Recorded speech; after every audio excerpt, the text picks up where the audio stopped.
Le agradezco a quien fuera candidato del PRI a la presidencia de la República, Francisco Labastida, exgobernador de Sinaloa y crítico muy fuerte de la actual dirigencia de su partido. Gracias, Francisco, por tomar la comunicación. Bienvenido y buenos días. Con mucho gusto, Carmen. Buenos días. Saludos al auditorio. Un abrazo. ¿Qué me dices de lo que está ocurriendo, de todo esto? Sé que escuchaste una parte de la entrevista con Alejandro Moreno, que estabas pues a la espera de entrar, con la que te solicitamos. ¿Qué respondes, Francisco? Mira, Alito obviamente no tiene ninguna autoridad moral para hacer ningún juicio crítico. Me parece que es deleznable que trate de lucrar con el homicidio de Luis Donaldo. Su propio hijo lo dijo, que no lucraran con el homicidio de su padre, y me parece que está sacando asuntos a discusión cuando ya fueron juzgados desde hace mucho tiempo. El homicidio de Luis Donaldo se estudió al revés y al derecho y se condenó a quien fue responsable. En el caso del Pemex Gate igual, se juzgó, se condenó, etcétera. Se le pusieron unas multas al PAN y al PRI de igual cantidad. En fin, es cosa juzgada. ¿Qué no está juzgada? Pero te alude a ti directamente, por eso es importante el Pemex Gate para Alito Moreno, porque ahí dice, bueno, pues ellos han lucrado con todo eso, les llama cínicos y todo esto te alude en una parte importante de la historia. Tú eras el candidato a la presidencia. Sí, pero mira, yo tengo la conciencia muy tranquila. ¿Cómo te lo diré? Yo no tengo casa, por ejemplo. ¿No? Ni tengo coche de lujo. No.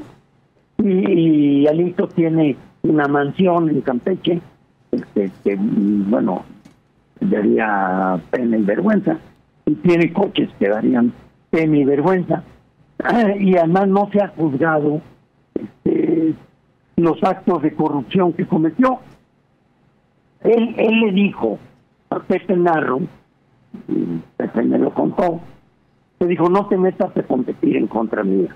Yo tengo el apoyo de López, que era el presidente electo, y de el presidente Peña, y me llevé 300 millones de las arcas del gobierno, y con eso voy a comprar gente. O sea, es corrupto y corruptor. ¿Cómo fue eso? Lo que está oyendo. A ver, detente. ¿Perdón? Detente y cuéntanos de qué estás hablando. Estoy hablando de lo que le dijo él a Pepe Narro. Uh-huh. Le dijo, tengo el apoyo de López, que era presidente electo, de Peña, que era presidente en funciones, y saqué 300 millones de pesos del gobierno del estado para comprar gente y ponerla a mis órdenes. Él lo dijo.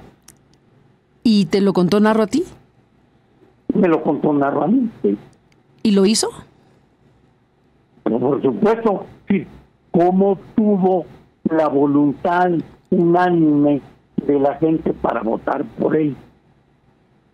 Son prácticas que él ha hecho y ha cometido durante mucho tiempo. Yo creo que ni vale la pena comentarlo mucho. Pero ¿cómo no? Creo. A ver, ¿Sí? Pues es muy grave, ¿no? Por supuesto que es muy grave. Por supuesto que es muy grave.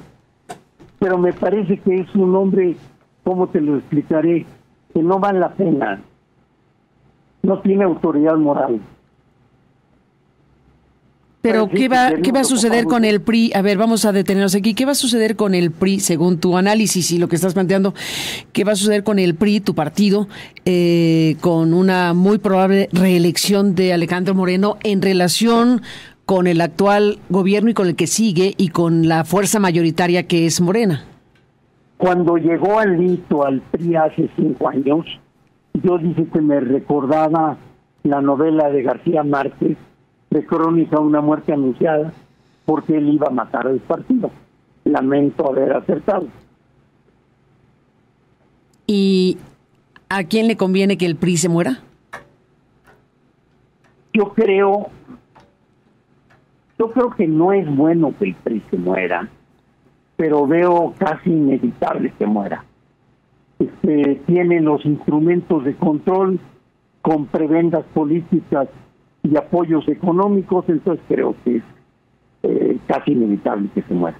A mí me preocupa no solo el PRI, me preocupa que haya una oposición constructiva en México y creo que hay que impulsarla y fomentarla tanto dentro del PRI como dentro del PAN. U otro partido, lo que sea. Les reclama Alejandro Moreno a los críticos como tú que no hicieron nada durante las campañas, que no promovieron a sus candidatos, que no hicieron algo para favorecer al PRI y que ahora están en una suerte de campaña con estas entrevistas como esta y otras y está planteando que están ustedes en todo caso haciéndolo para servirle al gobierno. Eso es lo que él dice respecto a la crítica hoy para el PRI. Miente, desde luego. A ver, yo fui a apoyar, solo para mencionar un caso, al candidato a la gubernatura de Sinaloa. Dije además que no me pararía en Sinaloa, lo que he hecho, porque el gobernador Rocha llegó con el apoyo del narco.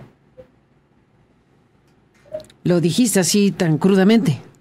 Así, por supuesto. Llegó con el apoyo del narco directamente. Sí, lo he repetido. Sí, lo he oído. Aquí mismo alguna vez lo dijiste, que es una declaración sumamente fuerte porque es tu estado, porque es el narco y porque uno supone que estás hablando con elementos contundentes. ¿Lo sabes? Contundentes, sí, por supuesto. ¿Cómo lo sabes, Francisco? Para decirlo de esta forma. Digamos, voy a relatar hechos muy sucintos. Sí. En el municipio de Culiacán detuvieron y metieron a una casa de seguridad al presidente de Acción Política del PRI, a su mujer, a la madre de él, a cerca de 80 gentes, no narcos.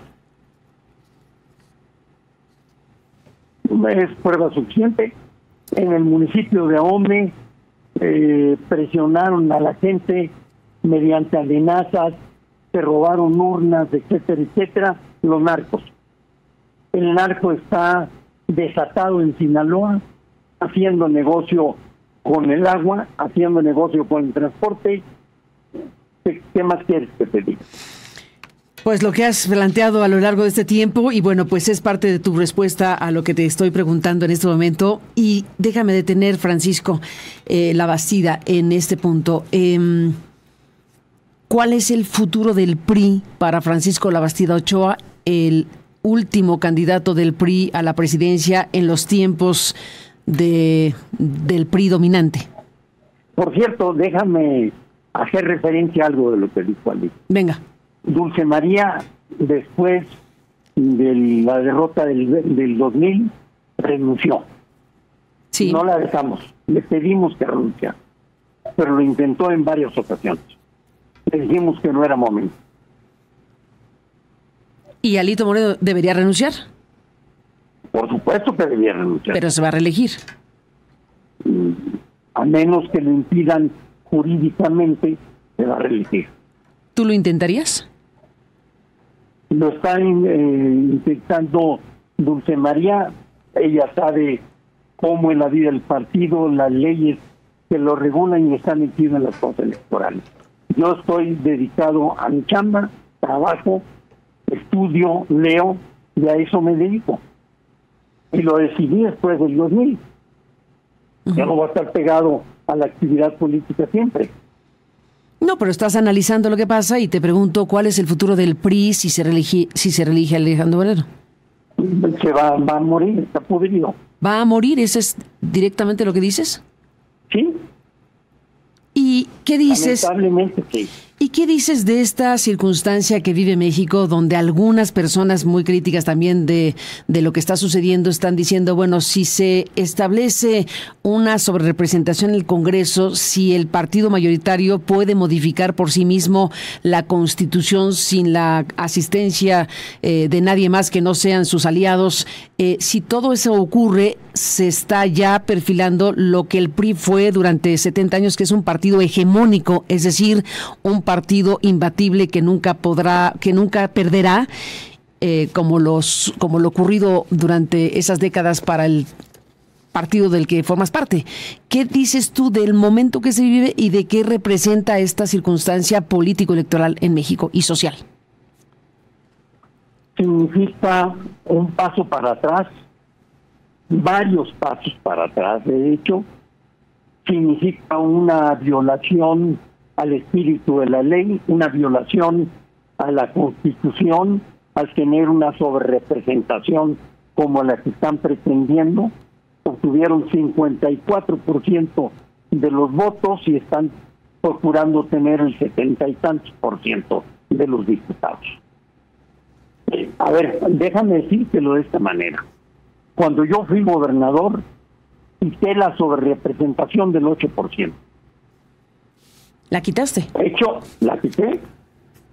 ¿Por? En el 91. Porque no creo en ella. ¿Ah, no? Porque creo que los partidos deben tener la proporción de diputados que obtuvieron como proporción de votos. La quité en el 91.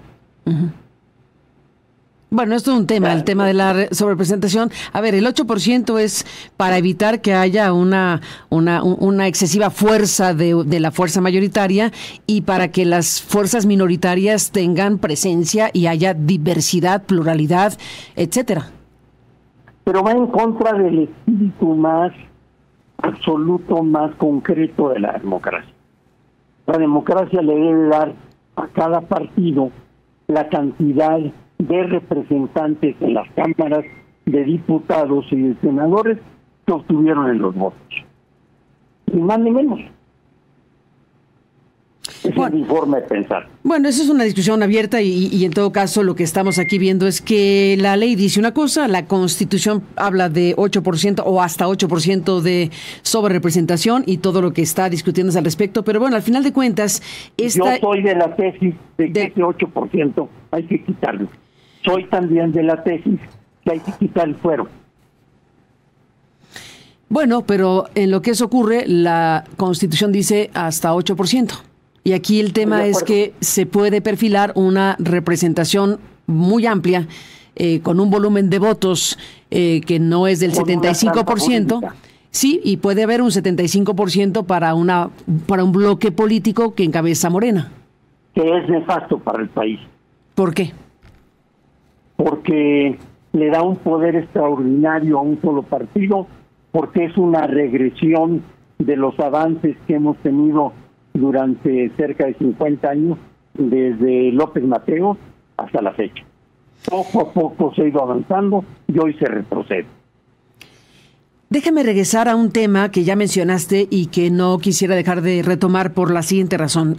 Hablaste del caso Luis Donaldo Colosio porque es el que está mencionando Alejandro Moreno y tú dices no hay que lucrar con eso. El hijo de Luis Donaldo ha pedido abiertamente que no se lucre políticamente con el caso de ese asesinato y bueno, ya escuchamos lo que dice el actual presidente del PRI. Tú en algún momento de tus declaraciones públicas me dijiste hace algunos pocos años que respecto al tema Colosio algún día contarías lo que tú no has contado. ¿Ha llegado ese tiempo, Francisco? Lo que te puedo decir fue lo que me dijo Luis Donaldo. Luis Donaldo, de quien yo fui amigo y con quien platicaba siempre de política y de seguridad, nunca de economía, siendo los dos economistas, me dijo un día que él se metería directamente con los narcos. Y yo le dije que no lo dijera, era muy arriesgado decir. Eso fue lo que me dijo él. Y eso fue lo que le dije yo. Dije, estás arriesgando tu vida. ¿Y tu intuición te dice que los narcos pudieron estar detrás de la muerte de él? Sí, definitivamente. Sí. Sí. ¿No un asesino solitario o un asesino solitario pagado por narcos? Pagado seguramente, ¿no? ¿Narcos o narcopolíticos? Narcos. Narcos. Ver, narcos. El homicidio de Luis Donaldo se investigó al revés y al derecho 2 veces hasta la saciedad. Yo creo que está claro fue un asesino solitario. Está la filmación, la grabación, etcétera, etcétera, ¿no? El asunto no es quién lo mató, sino quién lo mandó matar. Y tú dices narcos, narcos, pero sin más información que lo que genéricamente estás diciendo. Lo que me dijo Luis Donaldo y lo que yo le contesté. Cuando te dijo me voy a meter con los narcos, ¿no habló de un cártel en específico? No, habló en general de, digamos, limpiar el país del narcotráfico. Y lo decía absolutamente convencido. Yo creo que Luis Donaldo fue un candidato extraordinariamente bueno, limpio de propósitos, con objetivos, con historia, con ideales y con valor. Pues Francisco Labastida, gracias por contarnos esto que te tocó vivir como amigo de Luis Donaldo y esto que te contó y ahora nos compartes pues como parte de esta historia. Seguiremos hablando si tú me lo permites, Francisco. Gracias por estar aquí. Muy bien, gracias. Gracias y buenos días.